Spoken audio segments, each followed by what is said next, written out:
사도행전 18장 1절로 11절입니다.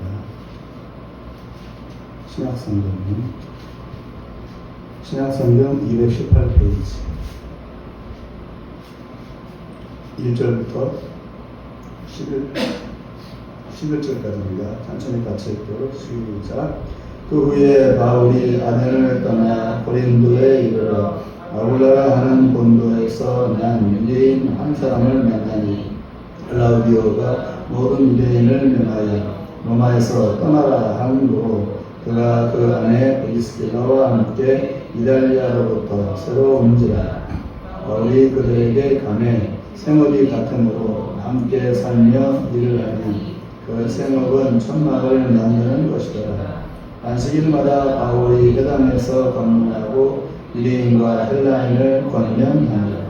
실라와 디모데가 마게도냐로부터 내려오매 바울이 하나님의 말씀에 붙잡혀 유대인들에게 예수는 그리스도라 밝히 증언하니 그들이 대적하여 비방하거늘 바울이 옷을 털면서 이르되 너희 피가 너희 머리로 돌아갈 것이요 나는 깨끗하니라. 이후에는 이방인에게로 가리라 하고 거기서 옮겨 하나님을 경외하는 디도 유스도라 하는 사람의 집에 들어가니 그 집은 회당 옆이라. 또 회당장 브리스고가 온 지방과 더불어 주를 믿으며 수많은 고린도 사람도 듣고 믿어 세례를 받더라. 밤에 주께서 환상 가운데 바울에게 말씀하시되 두려워하지 말며 내가 너와 함께 있음에 어떤 사람도 너를 대적하여 괴롭게 할 자가 없을 것이니 이는 이 성 중에 내 백성이 많음이라 하시더라. 1년 6개월을 머물며 그들 가운데에서 하나님의 말씀을 가르치니라. 아멘. 가르치니라 앞에 쉼없이라는 말이 들어가야 맞겠죠. 하나님의 말씀을 쉼없이 지속적으로 중단 없이 가르칩니다. 잠깐 기도하겠습니다. 사랑하는 주님, 우리의 소망은 오직 주님뿐입니다. 우리가 믿는 분도 주님이십니다. 우리를 구원하신 분도 주님이십니다. 그리고 영원토록 우리가 함께 살며 경배할 이도 주님이십니다. 주님이 우리의 주인이시고 목자이십니다. 세상에 수많은 종교가 있고 신이 있으나 예수님만이 진정한 신이시고 우리의 예배를 받으실 분이십니다. 지금도 수많은 이들이 예수님을 전하기 위해서 물 건너 산 넘어 곳곳으로 다니며 복음을 전하고 있습니다. 그들의 수고로 인하여 온 세상 민족 사람들의 귀에 예수님이 구원자라는 소식이 전해지고 있습니다. 그렇게 때가 무르익고 있으며 이제 약속한 주의 날이 다가오고 있습니다. 우리 교회 역시 그 대열에 동참하여 직접적으로 혹은 간접적으로 복음을 전하고 온 열방 구석구석에 복음을 증거하고 있습니다. 이 모든 일들을 통해서 하나님은 당신의 아들을 증거하여 더 많은 이들이 구원을 받아 멸망당하지 말라고 지옥 가지 말라고 하십니다.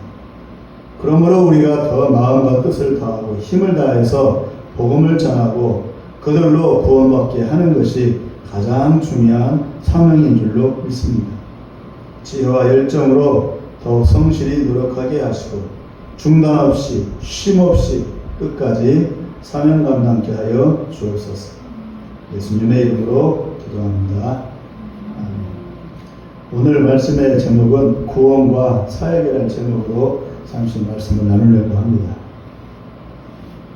구원과 사역이 같이 가야만 된다 그럽니다. 그런데 현실적으로는 구원과 사역이 따로따로 갈 수도 있다는 것을 지적하기 위해서 오늘 말씀을 준비했습니다.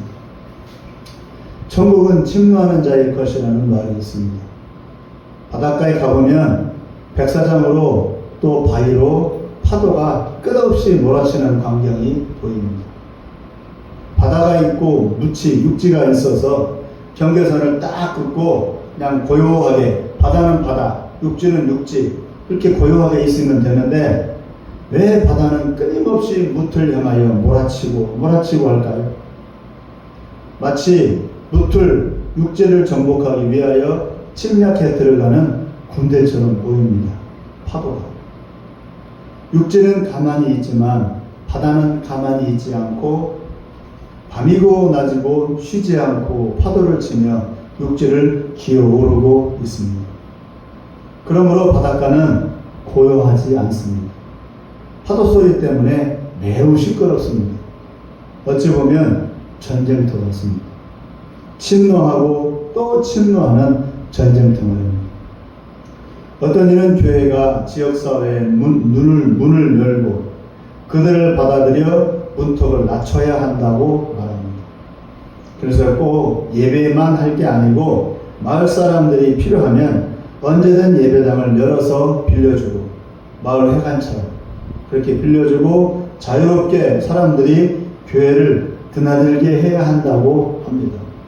물론 이것도 좋은 전도의 방법이고 사람들을 교회로 끌어들이는 좋은 방법일 수도 있습니다. 그러나 놓쳐서는 안 되는 것은 교회와 세상은 엄연히 구별이 되어야 한다는 것입니다. 세상의 가치관이 교회에서는 통용되지 않습니다. 교회의 가치관이 세상 사람들에게 자연스럽지 못하고 부담이 되듯이 교회와 세상은 넘을 수 없고 또 넘어서도 안 되는 구분이 있습니다. 세상 사람들 보기에 교회가 쉽고 만만하게 보이게 되면 결코 교회를 통해서 구원은 일어나지 않습니다. 사람들이 교회 안으로 몰려온다 할지라도 교회 안에서 구원은 회개는 일어나지 않습니다. 세상의 가치관에서 결코 벗어날 마음을 품지 않기 때문에 교회나 세상이나 다를 게 없네 라고 한다면 교회를 통해서 새로운 것을 영적인 세계를 볼 수가 없겠죠. 신앙적으로 그들에게는 끊어야 할 것이 있죠. 세상 사람들은 포기해야 할 것이 세상 사람들은 있죠. 손을 놓아야 할 것이 많기 때문에 그렇습니다. 그것을 가지고서는 결코 하나님께로 나아갈 수 없는 것들이 있기 때문에 교회는 그 내려놓고 포기하고 끊어야 할 것들을 계속 지적해주고 분명하게 아니라고 말해 주어야 합니다. 그래서 교회는 세상과 구별될 수밖에 없는 겁니다. 진리와 거짓은 결코 섞일 수 없고 기름과 물은 섞일 수 없으며 육지와 바다는 결코 섞이지 못하고 오히려 바다는 끊임없이 육지를 침노하려 합니다. 오늘은 구원과 사역이라는 제목으로 오늘 본문에 나와 있는 바울의 모습을 통해 어떻게 구원이 이루어지고 주님을 위한 사역이 무엇인지에 대해서 잠시 말씀을 나누고자 합니다. 오늘의 말씀을 통해 우리의 삶이 무의미한 정지된 삶이 아니라 하나님 앞에서 구원을 이루어가는 그런 능동적인 삶이어야 함을 깨닫고 또 치열하고 소란스럽고 전쟁터 같을 수밖에 없음을 인정하는 시간이 되기를 바랍니다.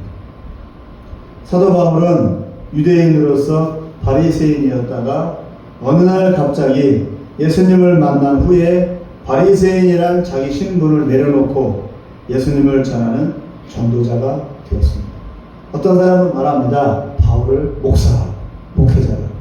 그러나 성경에 바울을 목회자라고 표현한 말은 없습니다. 전도자입니다.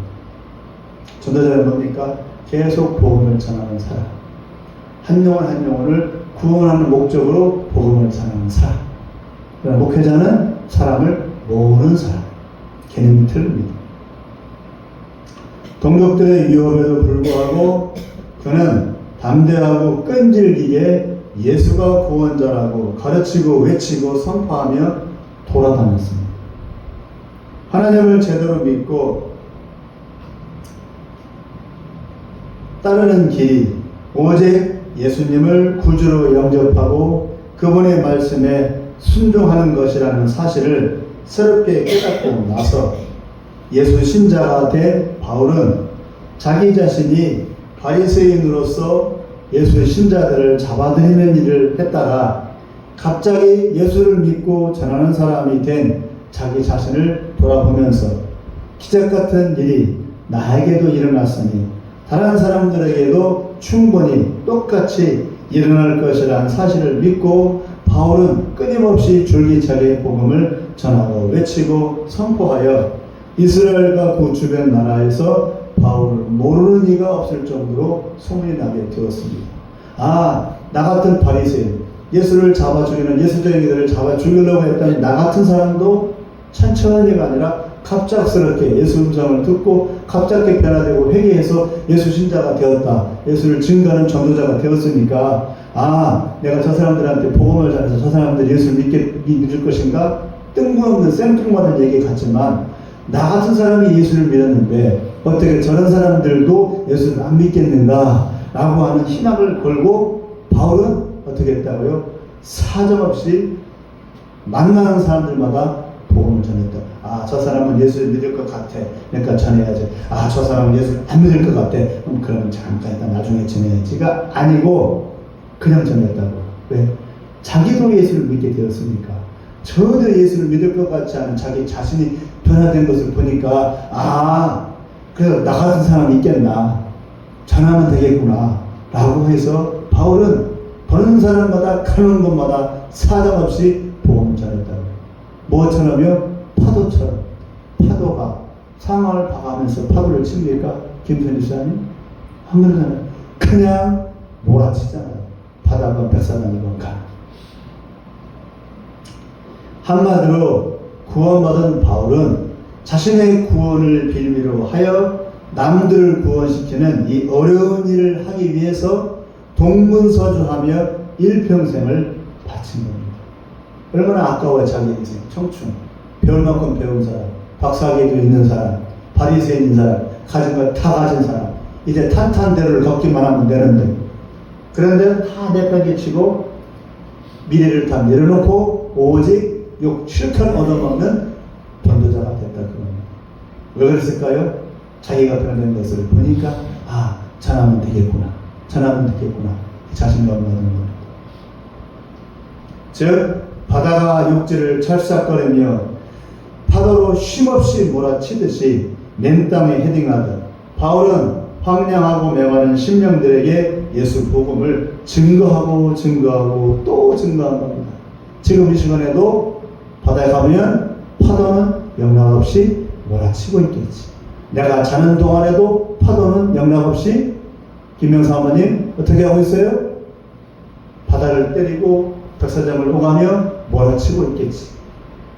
내가 병이 들어서 아무것도 하지 못하고 그냥 뭐 넋놓고 있을 때라도 파도는 여전히 지금도 몰아치고 있겠지. 그렇게 내 기분에 상관없이 내 사정에 상관없이 어머니 파도는 어떻게 하고 있다고요? 계속 몰아치고 있다. 몰아치고 있다. 하나님은 그렇다.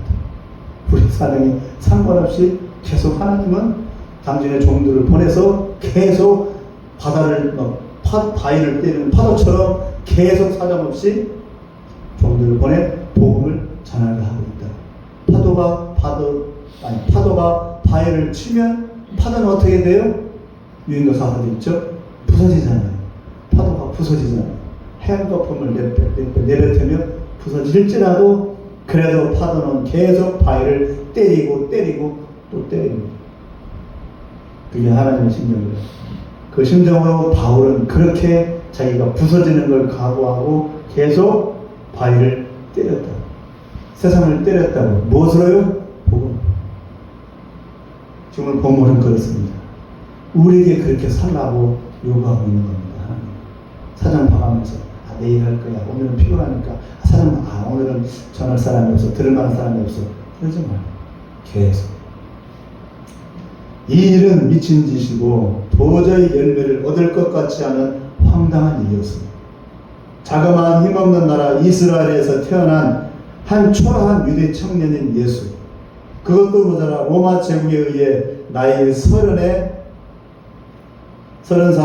십자가에 매달려 생명을 다한 별 볼 일 없는 청년을 구원자라고 믿어줄 리가 과연 몇이나 되겠습니까? 도저히 될 것 같지 않은 이 전도 사역을 바울은 몸부림을 치면서 도전하고 애쓰고 노력을 했던 것입니다. 18장 1절에 보면 지금의 그리스인 아테네를 떠나 고린도 항구 도시에 도착해서 바울은 아골라와 브리스길라 부부를 만났습니다. 바울은 처음에 떠날 때는 혼자 떠났어요. 그러나 고린도에 도착해 보니까 하나님께서 아골라와 브리스길라를 준비해 놓고 계셨어요. 어떠한 사정에 의해서 바울을 도우라. 그들은 로마 제국 황제의 명령에 따라 유대인으로서 로마에서 추방당한 것입니다. 그래서 때마침 고린도에서 바울을 만나게 된 겁니다. 절묘한 타이밍이 하나님의 역사죠. 이들은 예수를 믿는 유대인들이었고 복음을 전하는 바울의 후견인이며 동역자가 되었습니다. 거의 혼자서 온 사방을 떠돌아다니며 생뚱맞게 예수 구원자를 전하는 바울에게 있어서 아굴라와 브리스길라 부부는 말할 수 없는 위로와 큰 힘이 되었습니다. 그리고 그들과 함께 일을 해서 생계를 유지하며 담대히 회당에 들어가 예수가 구원자이며 하나님의 아들이니 그를 믿는 것이 하나님이 기뻐하시는 뜻이라고 외쳐댔습니다. 바울의 사역은 교회를 세우는 사역 이전에 사람들에게 예수를 전하는 사역이었고 이어서 예수를 믿고 하나님의 자녀와 예수의 제자가 되게 하는 일이었습니다. 착각을 하면 안 됩니다. 바울의 사역은 교회를 개척하는 사역이 아니었습니다. 바울의 사역은 복음을 전해서 사람들로 하여금 예수를 믿고 구원받게 하는 사역이었습니다. 교회는 그 결과였습니다. 바울의 관심은 교회를 세우는 게 아니고 구원이었습니다. 한 사람이 예수를 믿고 회개하고 돌이켜 하나님의 자녀가 되어 영생을 얻는 것, 이것이 구원인데 바울은 자신의 경험에 기초하여 이 사실을 담대히 외치고 선포하여 복음이 온 세상에 퍼지게 했습니다. 이것이 전도자의 사명이었습니다. 목회자가 아니라. 목회자는 사람을 끌어모으는 겁니다. 바울은 그게 관심이 없었어요. 바울은 오직 복음을 퍼뜨리는 것이었습니다. 저는 예전에 금산에서 교회를 개척했을 때 홈스쿨이라는 애들 가르치는 일을 잠깐 한 적이 있습니다. 집사람이 하던 것을 집사람이 이제 2일 직과로 근무를 하게 되면서 그것을 이어받아 제가 대신 홈스쿨을 했는데 수업을 가르치면서 짬짬이 애들에게 복음을 전하다가 이제 때가 되어 그만둘 때가 되어 간다 할 때쯤에 담대히 노골적으로 전도해서 결국 부모들로부터 원성을 사서 홈스쿨을 그만둔 일이 있었습니다. 그러나 다행히도 아이들은 복음을 잘 들었고 다 받아들였습니다. 12명의 아이들이 있었습니다. 만약에 교회를 생각하고 장기적으로 본다면 복음을 전하면 안 되죠. 찬찬히 전해야지. 교회를 생각하고 장기적인 관점으로 본다면 조금씩 기회를 봐서 전해야 한다고 하겠지만 또 한편으로는 그렇게 직접적이고 대놓고 노골적인 복음 전도를 통해서 복음이 무엇이고 구원이 무엇인지에 대해서 먼저 알고 마음으로 부딪혀 봐야 되었기 때문에 그렇게 전하게 되었습니다. 덕분에 깨지기는 했지만 중요한 것은 아이들의 마음을 훔쳐서 내 사람으로 만드는 게 아니고 구원으로 인도하는 것이 중요합니다. 우리 교원이 아닐지라도 복음을 받았으니까 언젠가는 다음 교회, 다른 교회라도 갈 수 있지 않겠어요? 내 사람이 되지 않아도 내 교회에 오지 않아도 반드시 구원은 받아야 하기 때문에 3절에서 생업이 같아서 같이 살면서 일을 했답니다. 바울은 바리새인이에요. 고귀한 신분이에요. 어떻게 생뚱맞고 처음 만난 사람들에서 살 수가 있어요. 튼튼한 일을, 아르바이트 일을, 노가대 일을, 지금으로 하면 노가대 일이에요. 몸으로 하는 노가대 일을 어찌 할 수가 있겠어요. 바울은 안 가려요. 이것저것 안 가요. 그리고 누구도 안 가리고 아무 집에서나 먹고 살아요. 얼굴이 많이 두꺼워진 거죠. 왜요? 복음을 위해서. 제가 이제 이런 설교를 하게 된 계기가 며칠 전에 이제 동원을 하면서 어떤 목사님 교회를 가게 되었어요. 공주 유구에 있는. 그런데 그곳은 나쁘다고 말하는 건 아니에요. 그 목사님이 이제 개척을 공주 의당에서 하서 사역을 잘했어요. 10년 사역을 해서 교회도 세우고 건물까지 세우고 옮겨가서 이제 유구에서 다시 또 이제 초병을 받아서 그 교회를 다시 이제 시작을 하게 된 거예요. 개척은 아니지만. 근데 그분이 하는 사역을 잘 보니까 젊어요. 운동도 야구를 했대요. 등치도 크더라고요. 열심히 해요. 성실하게 해서 부흥을 이뤘어요. 교회도 개척을 잘하고 지금 나오는 교회도 12명이었다 지금 40명까지 다시 나오고 회복이 됐어요. 결과를 봐서는 좋아요. 그런데 방법이 안 맞아요. 뭔가 이상해요. 수단과 방법을 안 걸어요. 모든 방법을 다 도와요. 목적은 어쨌거나 사람들로 하여금 교회로 오게 하는 것. 교회 문턱을 낮춰서 사람들로 하여금 교회를 어렵지 않게 해서 수시로 사람들로 하여금 드나들게 하는 것. 그것은 좋아요. 그것은 좋은데 그렇게 해서 사람들을 많이 모으는 사람은 잘한다는 겁니다. 왜냐하면 그렇게 하는 사역을 하는 목사님들 저는 많이 봐왔어요. 그 목사님이 처음은 아니에요. 많이 봐왔는데 그분들의 목적은 물론 목사님이니까 영혼들을 구원하는 것이 목적이 되겠는데 그런데 이제 그런 식으로 사역을 하게 되면 구원이 희석이 돼요. 구원은 구원인데 그 구원에 대한 목적이 자꾸 희석이 돼요.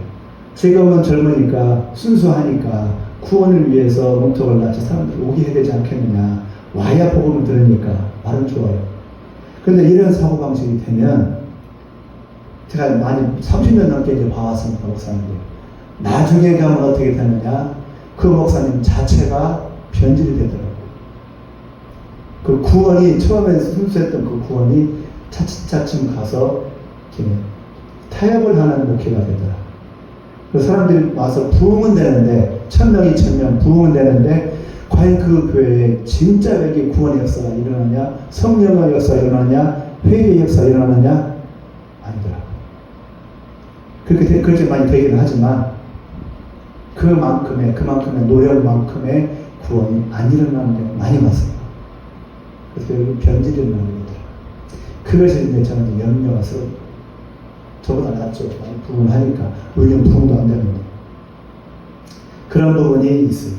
그래서 바울의 이런 모습을 보면서 바울은 과연 사람을 모으는 사역을 했느냐, 자기 사람을 만드는 사역을 했느냐, 예수님도 그랬느냐. 예수님의 3년간의 사역은 남은 것은 몇 명이에요? 12명이었어요. 12명 제자밖에 안 남았어요. 근데 그 사람들이 큰 일을 했잖아요. 바울도 마찬가지예요. 바울은 사람을 구원시켜서 사람을 모은 게 아니고 교회를 세워서 그 교회를 다른 제자한테 넘겨주고 자기는 떠나갔어요. 그 교회를 딱 차지하고 앉지 않았어요. 지금도 선교사님들이 밖에 나가서 교회를 선교사를 해요. 교단 선교사님들은 그래서 교회를 세워요. 그래서 교회를 세워서 그 모든 것을 땅이나 교회 건물이나 재산을 자기 이름으로 해요. 그래놓고 그 교회에 머물러요. 떠나지 않아요. 그래서 결국은 거기에서 평생을 마치고 그 교회를 통해서 자기를 위해서 인터뷰 선교사님들은 정반대죠. 교회 건물도 없잖아요. 세워놓고 떠나고 정반대죠. 이런 부분들이 이제 성경적이냐 비성경적이냐 그렇게 나눠지게 되는 것이죠. 우리 이제까지 기독교의 방식, 교회 방식이 다 옳을 수는 없어요. 장단점이 다 있어요. 우리가 잊어서 우리가 분명히 기억해야 할 것은 장점을 취하고 단점은 끊어내야 돼요. 단점까지 우리가 그대로 이어받을 수는 없어요. 마지막 때가 오고 있잖아요. 더 순수하고 순결해야만 돼요. 이런 부분들을 좀 지향해야 된다 하는 생각이 드는 겁니다. 우리 신앙도 마찬가지입니다. 박사이며 바리새인인 바울이 복음을 전하고 구원기 위해서 천만 만드는 일을 하고 그들과 함께 먹고 살면서 그렇게 했답니다. 즉 알바를 한 것입니다. 수단과 과정과 어떻게 사는가는 바울에게 있어서 중요한 것이 아닙니다. 저 같은 경우도 알바밖에 못해요. 지금 거의 9년 내내 알바밖에 못해요. 그냥 직업을 구하면 돼. 어떤 유튜브에 제 새롭게 해서 보니까 어떤 목사님은 젊어서 고생하고 그러면서 직업을 구했더라고. 목수일을 하더라고. 목수일 직업이잖아요. 알바가 아니잖아요. 직업이 되면은 단가가 올라갑니다. 알바를 하면 단가가 알바 단가밖에 안 됩니다. 김선희 씨 알바 단가 얼마인지 아시잖아요. 직업 단가와 알바 단가는 차이가 많이 납니다. 전 그렇게밖에 할 수 없어요. 직업을 구하면 그걸 뛰어들어야 돼요. 이렇게 되면 이제 못하는 거죠. 다른 사람들. 그런 점이 있어요. 바울도 마찬가지. 그냥 알바만 하게 된 겁니다. 바울은 그렇게 수능과 가정과 어떻게 사는가는 관심이 없었어요. 중요한 것이 아니었어요. 영혼을 구원할 수만 있다면 그렇게라도 했던 겁니다. 바울은 침노하고 두들기고 도전하고 부딪히고 반드시 목표점을 정복하기 위해서 모든 노력을 다하고 있었던 겁니다. 포기하면서까지. 높은 단가를 포기하면서까지. 우리 4절을 다 같이 한번 읽어보겠습니다. 시작. 안식일마다 바울이 회당에서 강론하고 유대인과 헬라인을 권면합니다. 이게 바울의 주 목적이에요. 바울의 본분. 이걸 위해서. 회당으로 찾아가서 유대인과 헬라인 모두에게 복음을 전했습니다. 이 목적을 위해 천막을 만들고 노동자들과 함께 먹고 살았던 겁니다. 그의 목적이 복음 전거였기 때문에 이것이 보장만 되면 어떤 환경이건 그는 개의치 않았습니다. 분명히 있었어요. 선한 목적 달성을 위해서 모래사장이건 바위건 상관없이 부딪히고 또 부딪힌 겁니다. 파도. 6절에서 바울은 이후에는 이방인에게로 가리라고 말합니다. 회당에서 복음을 전해도 유대인들은 세계 경인기처럼 도통 들으려 하지 않았습니다. 그래서 이제 바울은 너희가 예수를 안 믿고 구원받지 못하니까 구원받을 만한 사람들에게로 가서 복음을 전하겠다고 말하고 있는 것입니다. 죽치고 있지 않다 그겁니다. 다시 옮겨가는 겁니다. 여기 얼마나 있었다고 그랬어요? 1년 6개월 동안 있었다고 그랬어요. 그 후에는 바울은 미련 없이 뒤돌아보고 떠나가는 겁니다. 왜요? 복음을 받아들일 만한 사람이 있는 곳이 가는 겁니다. 목사님들은 교회 건물을 지어놓으면 못 떠나요. 건물이 절쳐놨기 때문에 메어버리는 겁니다. 빚 갚아야 돼요. 또 그 건물 자기 이름이 돼 있잖아요. 그래서 바울은 자유롭게 매이지 않는 겁니다. 그래서 직업을 안 구합니다. 알바만 하는 겁니다. 언제든지 떠나도 직업을 구하면 못 떠납니다. 단가가 센데 어떻게 벌을 수 있겠어요?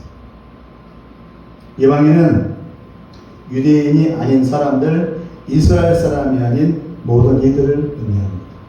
또 로마인이건 헬라인이건 시리아인이건 누구건 상관없이 모든 비유대인들을 의미하는 게 바로 이방인이라는 뜻입니다. 나라와 민족을 따진다면 이스라엘을 멸망시키고 지금 식민 지배를 하고 있는 로마인들에게는 복음을 전할 수 없죠. 마치 사람을 무참히 잡아 죽인 IS에게 복음을 전하는 꼴이 되는 거고, 우리는 일제 침략하에 있었던 그 일본 사람들한테 예수 믿고 구원받으라고 복받으라고 복음을 전하는 것과 똑같아요. 그러나 바울에게는 구원이 가슴 깊이 새겨져 있습니다. 한 영혼이 구원받을 수만 있다. 이라고 하는 간절한 열망이 그의 가슴에 가득했습니다. 이게 누구의 마음이에요, 김병사원님? 네? 아버지의 마음. 우리가 F 왜 갑니까? 이 아버지의 마음을 담고 가고 또 담고 이기 위해서. 한 영혼이, 구원받을 한 영혼이 시베리아 땅에 있으면 시베리아를 가야 돼요, 말아야 돼요? 우리 같은 걸 한 가지 비싼 돈 들여서, 시간 들여서 내가 왜 가? 다른 사람 보내면 되지. 근데 하나님은 안 그렇다. 네가 저를 가주지 않을래? 라고 한다고. 그럼 간다고. 가야 된다. 한 영혼 때문에. 저 고위교사인데 예전에 부랴떼 갔다 와, 부랴떼 갔다 와, 그렇게 고백하더라고요. 큰 일이 안 일어났어요. 많은 사람들 복음을 못 전했어요. 그런데 한 가정을 만났대요. 그 가정을 통해서 그 얘기를 하더라고요. 고위교사님 그렇게 그걸 하더라고요. 이 한 가정을 만나기 위해서 이 먼 걸음을 함께서 나를 보내신 것 같다. 그게 맞아요. 한 영혼 한 가정한테 복음 전하라고 우리를 보내요. 우리는 얼마나 손해 많이 봐요. 비싼 돈 들이지, 시간 버리지. 이렇게 하나님 보고 하나님 이해한대. 너희들은 비싼 시간이지만 나한테는 저 한 영혼이 더 귀하다. 그래서 그런 거예요. 이게 아버지의 마음이에요. 바울이 지금 이 마음을 품고 있었기 때문에 자기가 가지고 있는 그 귀한 것들을 다 내놓는 거예요. 저 하나님의 마음입니다. 아버지의 하나님의 마음이 그리합니다. 죄 가운데에서 헤매며 살다가 끝내 회개하지도 않고 예수를 믿지도 않고 지옥불에 떨어지는 저 불쌍한 영혼들을 보시는 하나님 아버지의 마음으로 바울은 유대인이건 이방인이건 원수건 적이건 상관없이 복음을 전하고자 합니다. 그래서 우리를 보내는 겁니다. 또 금요일에도 같이 일했던 사람들이 있었어요. 한 대여섯 명, 7명 같이 일했어요. 7명 중에 6명이 한 명도 예수를 합니다. 근데 예수를 다 알아요. 복음을 받았어요. 한 사람은 장로입니다. 그래도 뭐로 일을 해. 이미 다 전했는데. 그래도 같이 일을 하래요. 같이 일을 하면서 웃고 떠들고 농담해가면서 하하하고 후후하면서 그러면서 복음에 들어가도록 스며들도록 그게 우리 할 일이다. 그런 식으로 하나님은 우리를 가라고 명하십니다. 보내는 건 우리 할 일이 그겁니다. 우리 할 일. 돈 벌어 챙겨서 우리 가족 잘 챙겨서 잘 먹고 잘 사는 것은 세상 사람들이 하는 일이고 하나님께서 정작 우리에게 원하시는 것은 그겁니다. 그곳에서 입으로라도 행동으로라도 마음으로라도 그래도 그들에게 영향력을 끼치라. 7절에 디도라 하는 사람의 집에 들어가 거했고 급기야 그 집 옆에 회당장인 그리스도가 온 집안 식구들과 함께 급기야 예수를 믿었답니다. 고린도에서 이 일을 위해서 하나님께서는 바울에게 브리스길라와 아굴라를 만나기도 하시고 다시 또 디도 유스라는 사람을 또 만나게 하신 겁니다. 이 사람이 있잖아요. 분명히 믿었잖아요. 그리고 또 그가 믿자 고린도 사람들도 믿고 세례까지 받게 된 겁니다. 회당장이 믿으니까 덩달아 사람들이 믿게 된 거예요. 처음에는 안 믿다가 시발점이 되는 거죠. 계기가 되는 것이죠. 믿을 사람이 있으니까 구원 받을 사람이 있으니까 하나님께서는 바울을 고린도로 보내게 하신 겁니다. 또 누구를 보냈어요? 브리스길라와 아굴라도 로마에서 추방을 당해서 고린도까지 오게 하신 겁니다. 하나님의 목적이죠. 이렇게 바울은 그리고 브리스길라와 아굴라는 쓰임받게 된 겁니다. 이 일이 지금도 진행 중이에요. 예수님 모실 때까지 이런 식으로 진행돼요. 이게 하나님의 방법이에요. 예수 믿는 것과는 아무 상관없는 고린도 사람들이 바울의 줄기찬 복음 증거와 영혼 구원의 열정으로 예수를 믿고 세례를 받기에 이른 것입니다. 파도가 밤이고 낮이고 찰싹거리면서 계속 바위를 치니까 결국 바위가 깨지고 또 바위가 모양이 바뀌고 그렇게 변하게 되는 겁니다. 바울은 가만히 있지 않았습니다. 먹고 입고 자는 것은 대충 했고 오직 복음을 전해서 영혼을 구원하는 일에 올인했습니다. 물론 바울은 복음을 전하라고 부름받은 전도자입니다. 교회를 세운 목회자이고 이방인들에게 복음을 전하는 선교사이기도 합니다. 그러나 중요한 것은 그의 직분이 무엇이냐가 아니고 그의 가슴에 가득 담겨있는 그 열정이 중요한 것입니다. 그가 계획적으로 의지적으로 어떤 목적을 위해서 그리고 많은 교회를 세우려는 선한 뜻을 갖고 그리한 것이 아닙니다. 그의 가슴에 가득 담긴 뜨거운 그 열정이 그로 하여금 그렇게 하지 않을 수 없게 한 겁니다. 사실은 파도가 계속 바위를 치고 육지를 때리는 이유는 뭔지 아세요? 과학적으로 바다가 육지를 계속 파도를 몰아칠 수밖에 없는 이유는 이 달의 돌아가는 달의 자전 때문에 그렇게 되는 겁니다. 사실 달의 자전 때문에 그 자기장이 생겨가지고 바다가 가만히 있을 수가 없는 거예요. 계속 육지를 몰아치는 거예요. 그러니까 바다의 열정은 뭡니까? 달에 의한 자기장이에요. 그 열정이 있으니까 자기장이 계속 바다를 몰아치니까 바다는 어쩔 수 없어요. 육지를 계속 파도로 몰아칠 수밖에. 바울에 가서 뭐가 있다고, 어떤 자기장이 있다고, 하나님의 구령의 열정, 영혼구원의 열정이 있으니까 바울은 안 갈 수가 없는 거예요. 떠밀려가지고 계속. 이게 아버지의 마음이에요. 누구에게나 다 이 자기장을 받으시기 바랍니다. 그래야면 내가 가야지 할 필요 없어요. 안 갈 수가 없는 거예요. 그에 가서 내가 가졌다 담긴 뜨거운 구령의 열정이 그렇게 한 겁니다. 그의 속에 있는 성령의 열정이 그로 하여금 동분서주 이리 뛰고 저리 뛰며 전도하게 한 것이고 먹고 사는 일상사에 전혀 관심을 두지 않게 한 것입니다. 안 되면 또 도전하고 이쪽이 안 되면 저쪽에서 또 부딪히고 이 사람이 안 믿으면 또 저 사람에게 가고 하면서 결코 포기하지 않고 주눅들지 않고 뜨거운 열정의 모습을 바울에게서 보게 됩니다. 이것을 우리가 배워야 합니다. 이런 부분에 있어서 주의할 점이 있습니다. 선교사들과 많은 목사님들이 처음 사역을 시작하면서 목표를 교회 개척에 둡니다. 제가 인터컵을 하게 되면서 처음에는 안 그랬어요. 처음에는 한 영혼에 대한 사랑의 마음을 선교사들이 갔어요. 이제 10년이 지나니까 차츰 선교사들 입에서 무엇이 나오는지 아십니까? 교회 개척. 이게 목표가 된 거예요. 한 영혼 구원이 아니라 교회 개척. 교회 개척과 한 영혼 구원이 똑같은 말이 아니에요. 다르게 갈 수가 있어요. 그래서 결국은 교회 개척에 함정이 다 빠져버려요. 결국은 한 영혼 구원, 한 영혼 혼용 되는데 그러면 열매가 없어도 그 자리를 지켜요. 그런데 교회 개척이 안 되면 그러면 그 선교사님은 그 자리에 있을 수가 없어요. 창피하고 부끄러워서 내놓을 실적이 없으니까. 그 실적이 없게 되는 거예요. 실적까지로 따지게 되면 사역 못합니다. 하나님 뜻과 정반대가 되는 것이죠. 보이기 위한 사역이 될 거예요. 그렇게 변질이 되거든요. 일반 교회 목사님들이 빠지는 그런 함정에 똑같이 빠져들어요. 그래서 결국 이 사람이 나게 된 거예요. 여기가 전혀 아닙니다. 한 영혼 구원입니다. 한 영혼 바라보고 평생을 갈 수 있는 거예요. 그것이 가치가 없느냐? 하나님 보시기엔 가치 있는 거예요. 사람 보기에는 멍청한 짓이죠. 예를 들어서 제가 예전에 10년 전에 어떤 선교사한테 그 얘기를 들었어요. 어떤 선교사님 포커스에서 카스피 지역으로 선교를 갔어요. 한 지역인데 다른 지역으로 가래요. 그런 사인을 받았어요. 기도할 때. 그 지역으로 가서 그 지역에서 가래요. 근데 그 지역에는 믿을 사람이 없어. 다 무슬림이야. 마을도 조그만해. 산골짜기야. 그런데 가래. 가고 싶지 않았어. 근데 강건조한 하나님의 가래. 그곳에서 8년을 있었어요.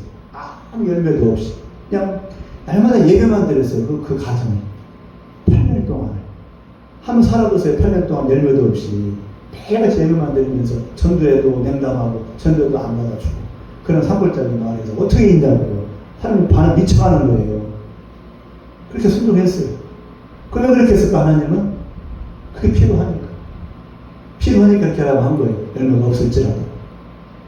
이런 것이 필요해요. 사람들 보기에는 열매가 없으니까 실패한 사역이라고 할 수 있겠죠? 실패한 사역은 아니에요. 함께 순종했기 때문에 하나님 보시기엔 필요한 사역이었어요. 지금도 우리나라 꼴짝이 가보면 교회가 있어요. 그 꼴짝이 십자가가 서 있어요. 밤에 가보세요. 꼴짝에 미단이 다 교회가 있어요. 동원해 보면 그게 알아죠. 거기에 몇 사람이 나오는지 아세요? 한두 사람 나와요. 할머니들 할아버지는 없어. 할머니들 나와. 어떤 교회는 사람도 없어요. 그 교회만 서 있어요. 목사님 혼자 거기서 지켜. 미친 짓이지. 빨리 나가야지. 뭐 나올 게 있다고 그 교회를 지키고 있냐고.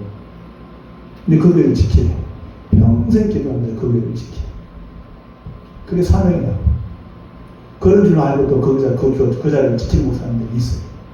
쓸모없는 짓이 아니라 누군가의 십자가를 밝혀놓고 그 자리를 지키라는 명령을 있는 거예요. 그것도 하나님 보시기에는 사명이야. 사람들의 관점은 틀리죠.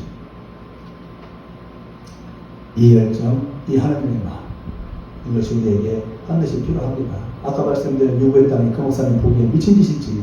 사람들이 교회 와야지. 그래야 교회지. 근데 그렇지 않을 수도 있다는 거예요. 그렇지 않을 수도 있다고. 하나님 보시기에.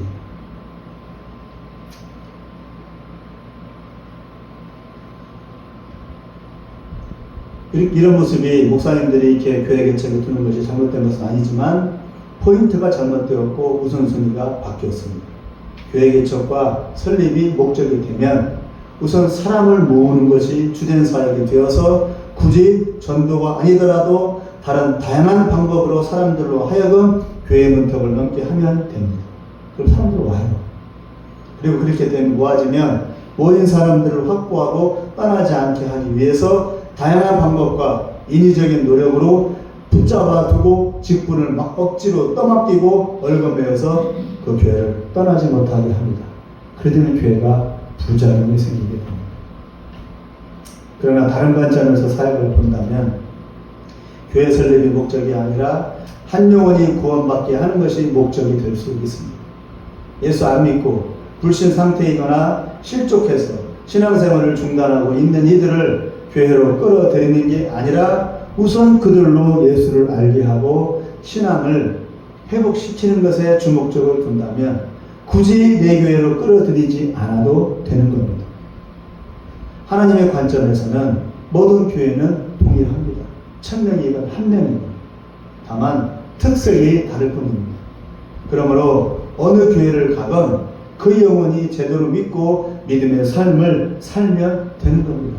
합력하여 1000명 된 교회, 1명 된 교회가 합력해서 한 영혼을 구원시킬 수만 있다면 되는 겁니다. 여기에서 욕심과 자기 의와 자기 이기심을 버려야 합니다. 누구나 내 교회가 부흥되기를 바랍니다. 그러나 하나님은 한 영혼이 구원받는 것이 더 우선입니다. 구원과 교회를 구분짓는 게 이상하게 보이기는 하지만 현실적으로 구원과 상관없는 교회와 교회 봉사가 가능하기 때문입니다. 구원과 상관없는 목회와 선교가 가능하기 때문입니다. 내 교회가 세워지고 수가 많아야 내 사역과 노력과 신앙이 인정받기 때문에 이러한 일들이 벌어집니다. 그러나 냉정하게 본다면 하나님의 관점에서는 그런 것은 중요하지 않습니다. 실정은 중요하지 않습니다. 구원이 사역보다 더 중요합니다. 사역이라고 할 것도 없이 영혼을 구원시키는 삶의 모습은 얼마든지 있습니다. 사역이라고 굳이 안 해도 돼요. 한 영혼을 구원하는 그런 사역, 한 영혼을 구원하기 위해서 섬기는 삶이라면 그것이 하나님 보시기에는 너무나 중요한 사역이 되는 겁니다. 남들이 사역이라고 인정하지 않아도. 중요한 것은 그 마음 중심에 한 영혼이 예수를 믿고 구원에 이르게 하고자 하는 그 간절한 열망이 있느냐 없느냐 하는 것이 중요한 겁니다. 바울의 목표는 교회 설립과 개척이 아니었습니다. 영혼 구원이었고 궁극적으로 하나님의 나라 완성이었습니다. 교회는 그 과정에서 생겨난 결과물이었고 이 결과물 역시 잠시 잠깐의 과정에 불과했습니다. 교회는 과정에 불과합니다. 교회가 하나님의 나라는 아니죠. 하나님의 나라를 이루는 그런 중간 단계는 된다 할지라도 버스는 어디로 가야 합니까? 터미널로 가야 합니다. 중간에 뭐가 있습니까? 잠시 멈추는 정류소는 필요하죠. 교회가 그런 역할이 되어야 하는 겁니다. 교회가 터미널입니다. 교회가 천국입니다. 라고 말을 하면 뭐가 되는 겁니까? 천주교가 되는 겁니다. 천주교가 그렇게 말하고 있어요. 교회가 천국이라고. 교회 오면 다 구원받는다고. 아니에요. 교회는 사람을 구원하기 위한 수단과 방법이라고. 그 역할을 해야 된다. 9절 10절을 다 같이 읽겠습니다. 시작. 밤에 주께서 환상 가운데 바울에게 말씀하시되 두려워하지 말며 침묵하지 말고 말하라. 내가 너와 함께 있음에 어떤 사람도 너를 대적하여 해롭게 할 자가 없을 것이니 이는 이성 중에 내 백성이 많으니라. 내 백성이 구원받을 영혼이 있대. 그렇기 때문에 고린도에 와서 복음을 전하게 된 것입니다. 이런 말이 있어요. 목사님들이 많이 쓰는 말이 성시화. 그런 말이 많이 있어요. 어떤 도시를 예수 믿기 위해서 성시화 시키겠다. 그 말은 사실은 성경적으로 보면은 비성경적인 말. 그런 말은 없어요.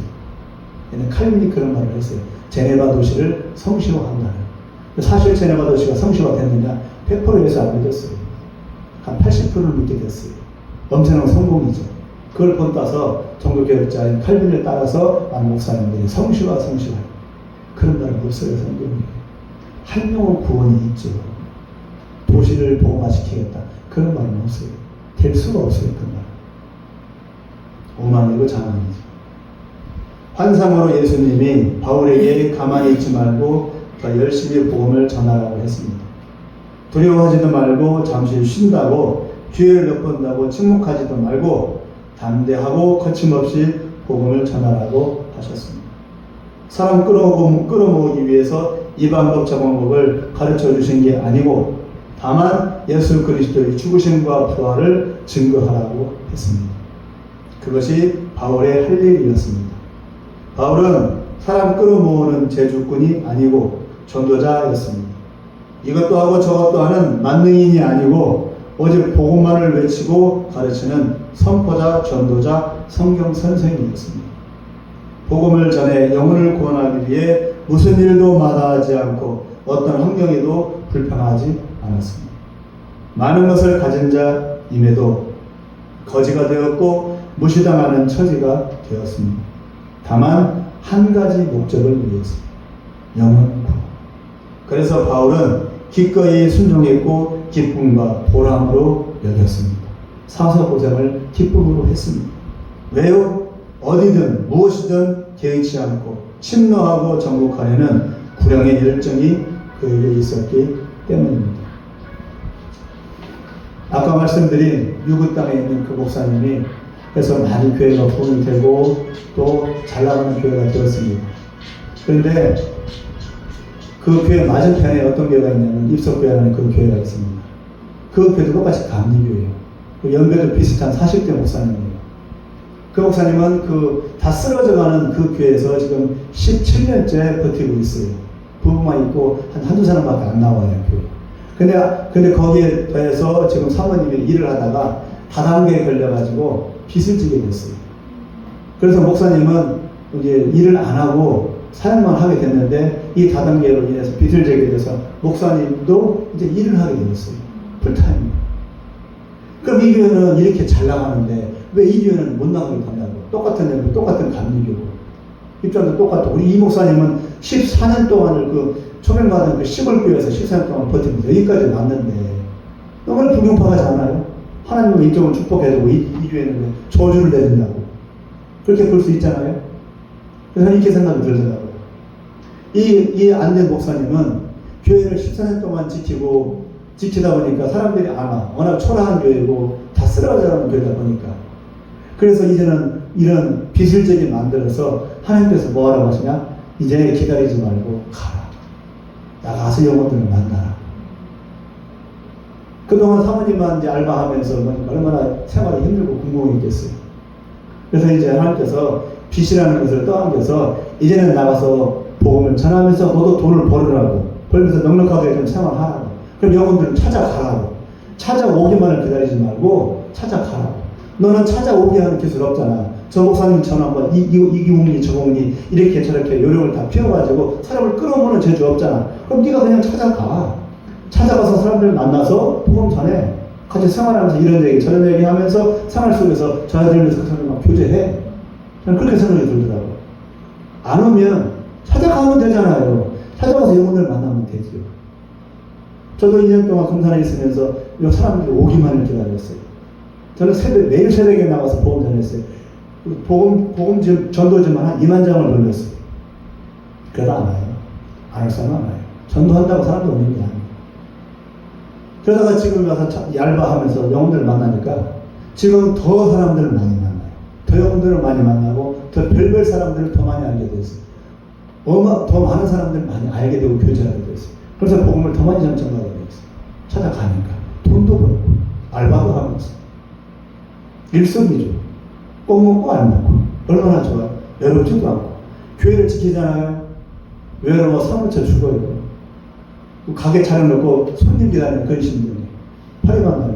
그 사람의 심정을 제가 어떤 심정인지 알아요. 찾아가니까 너무 좋아요. 사람들 만나니까.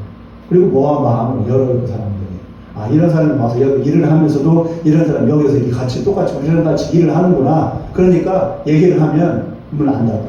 마음을 열더라고요. 복을 받아들여요. 긍정적으로 생각해요. 그런 생각 들었어요. 그 목사님. 말씀을 맺겠습니다. 지금 시대의 사람들은 안주하려고 합니다. 큰 탈 없이, 큰 문제 없이 고요히 평화롭게 사는 걸 좋아해요. 특히 세속 사람들은 더 하죠. 은퇴자들이 너무나 많으니까. 그러나 성경은 우리에게 세상을 대적하고 세상을 정복하기 위해 끊임없이 파도처럼 침노하라고 우리를 요구합니다. 가만히 있지 말라는 성경 우리에게. 파도가 끊임없이 바위를 치고 모래사장을 뒤덮듯이 우리로 하여금 그런 삶을 살랍니다. 무모하고 부질없고 쓸데없어 보여도 가만히 있지 말고 그냥 적당히 묻어가지 말고 계속 부딪히고 도전하고 치고 때리고 부수고 머리를 그냥 사정없이 들이밀라 합니다. 그것이 그리스도인의 삶이랍니다. 김영사 어머니 이 일 칠 것은 힘들죠? 그렇게 살랍니다. 그렇게 하나님께서. 그러면 그렇게 하면 할수록 네가 깨어난다. 네가 깨어날 수 있다. 평안하면 좋을 것 같지. 평안하면 영혼이 잠들어 버린다. 전쟁터입니다. 인생 자체가 전쟁터예요. 영적 전쟁터. 전쟁인데 무기도 안 닦고 준비도 안 하고 조용히 살아. 그건 죽은 병사지. 전쟁 나면 그건 곧바로 총알 맞습니다. 못 살아나는 거예요. 바울은 평생 쉬지 않았습니다. 예수님도 공생애 동안 쉬지 않았습니다. 진정한 쉼은 천국에서 하나님의 보좌 앞에서 쉴 겁니다. 도전하고 침노하고 움직이는 삶을 사시기 바랍니다. 구원을 받은 자라면 구원을 이루기 위해서 끊임없이 몸부림쳐야 합니다. 그것이 우리의 운명입니다. 가만히 있으려 하면 뭐예요? 가만히 있으려 하면 누가 끼어들어요? 사단이 끼어들어 우리를 실족시키고 딴 생각, 딴 마음을 품게 하여 딴 짓을 하게 할 것입니다. 하와가 그랬잖아요. 다윗이 그랬잖아요. 더 이상 속지 마시고 주님의 가슴과 주님의 열정으로 주님의 뜻을 이루는 삶을 사시기 바랍니다. 순종과 그리고 눈총과 멸시가 뒤따를지라도 그것이 우리에게 주어진 주님의 소명입니다. 11절을 다 같이 읽겠습니다. 시작. 1년 6개월을 머물며 그들 가운데에서 하나님의 말씀을 가르칩니다. 이처럼 바울의 삶을 따르며 특이하고 생명 넘치는 그런 삶을 사시기를 간절히 기원합니다. 기도하겠습니다. 하나님 아버지, 오늘은 사도 바울을 고린도에 보내서 그로 하여금 복음을 전하게 하고 회당에 가서 말씀을 가르치게 하는 사역을 하는 모습을 통해서 하나님은 바울에게 좀 쉼을 주시면 좋을 텐데 바울은 70이 넘을 때까지 하나님께서는 바울에게 안식년도 안 주시고 휴식도 안 주시고 계속 소처럼 부려먹었습니다. 그럼에도 불구하고 바울은 기쁨으로 그 일을 감당하고 그리고 하나님 앞에 아름다운 열매를 주렁주렁 맺히게 했습니다. 우리도 쉬고 싶습니다. 좀 편히 누리고 싶고 세상 사람들처럼 좀 안식을 누리고 싶고 세상 재미를 좀 보고 싶습니다. 그러나 하나님께서는 우리에게 쉬지 말라고 합니다. 쉬면 사단이 끼어들어 너희로 하여금 실족하게 할 것이라고 딴 생각, 딴 마음 품게 하여 딴짓하게 만들 것이라고 합니다. 그러므로 쉬지 않고 부지런히 달려가라고 우리에게 말씀하십니다. 우리 마음 가운데 이렇게 달려갈 수 있는 뜨거운 열정을 더욱 충만히 부어주셔서 견딜 수 없는 모습으로